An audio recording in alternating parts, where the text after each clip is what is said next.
Can't imagine how excited I am as an engineer to be able to address this wonderful crowd on cutting-edge technologies. But as Secretary General of the United Nations, my concern is to make sure the UN is able to support cutting-edge technologies to maximize their positive impacts on people and on the planet, and at the same time to limit the risks of their misuse. And the most fascinating thing about cutting-edge technologies is the speed. They move at a warp speed. 90% of the data that exists today in the world was created in the 2 last years. And to storage 1 megabyte of data, the cost would be in the 60s, something like $1 million. The cost is now less than 2 cents. Things are moving really very quickly. Technologies like blockchain or gene testing are now common technologies. And to the Internet of Things that is moving so exponentially, growing so exponentially, we are now adding the Internet of Bodies, with the web connecting medical implants.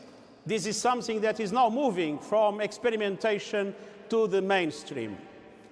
And artificial intelligence is everywhere, helping to buy and sell shares, helping police surveillance, and even helping people to choose their soulmates.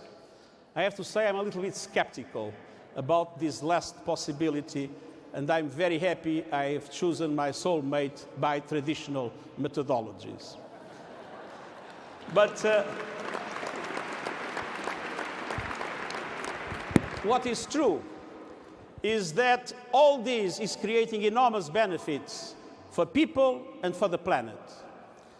It helps us cure diseases, fight hunger, and it boosts economic and growth and development all over the world.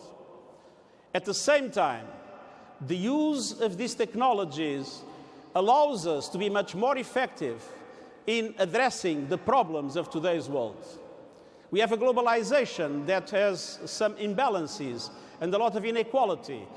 And that is why the UN has a blueprint, the Agenda 2030, the Sustainable Development Goals, aiming exactly at creating a fair globalization, aiming of better conditions, not leaving anyone behind.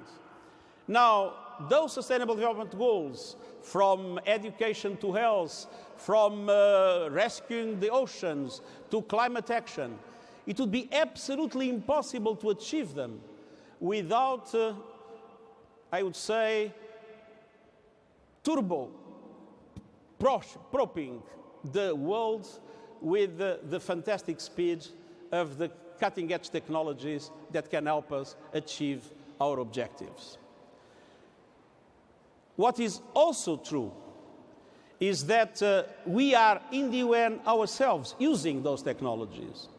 UNICEF is now being able to map the connections between schools in remote areas. WFP is able to address the problems of the payments, tracking payments to recipients through blockchain. And even the UN High Commissioner for Refugees is able to use these technologies in creating the conditions for refugees with identification by biotechnologies to be better supported and to be better protected. Now, all these are fantastic things, but there are also challenges and there are also risks. And I like to mention very quickly 3 challenges. First, the social impact of the fourth industrial revolution. In the next few decades, we will see an enormous amount of jobs created and an enormous amount of old jobs destroyed. It's difficult to know which number will be bigger, but those jobs will be very different. And so we will face huge unemployment. You will face disruption in societies with impact in the social cohesion of those societies. And it is clear that we are not prepared for that, and we are not preparing fast enough for that. It is obvious that relationship between work, leisure, and other occupations will change dramatically. We will need a massive investment in education, but a different sort of education. What matters now is not to learn things, is to learn how to learn things. And we will recognize that many will acquire the skills to allow them to have new professions, but some will be left behind.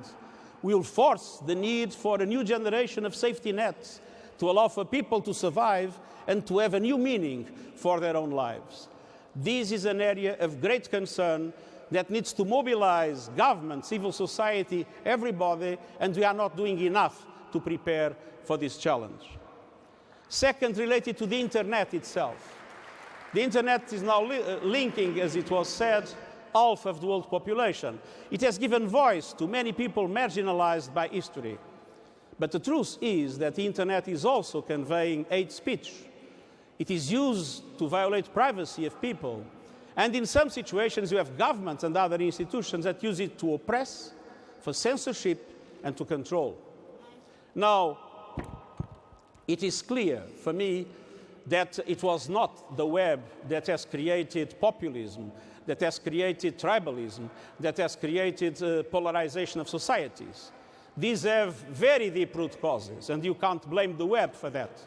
But it's true the web is amplifying those problems, and we need to mobilize government, civil society, academia, scientists in order to be able to avoid the digital manipulation of elections, for instance, and to create some filters that are able to block hate speech to move and to be a factor of the instability of societies.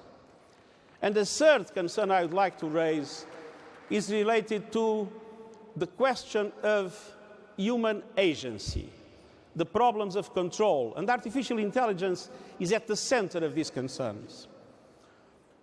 Today, we recognize that many things that were done by people are now done by machines. And let's be clear, in many circumstances, they are better done by machines, even in sophisticated areas like medical diagnosis or in police surveillance.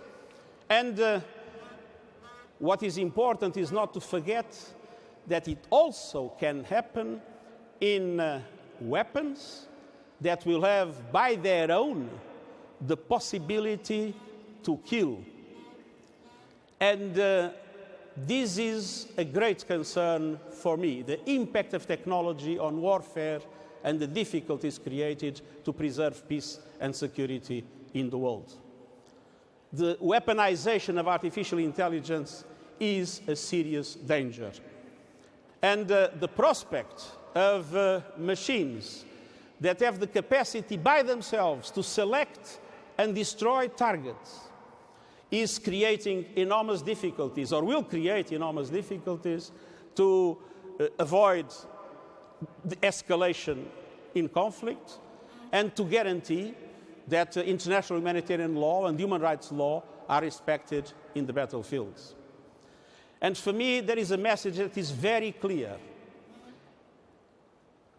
Machines that have the power and the discretion to take human lives are politically unacceptable, are morally repugnant, and should be banned by international law.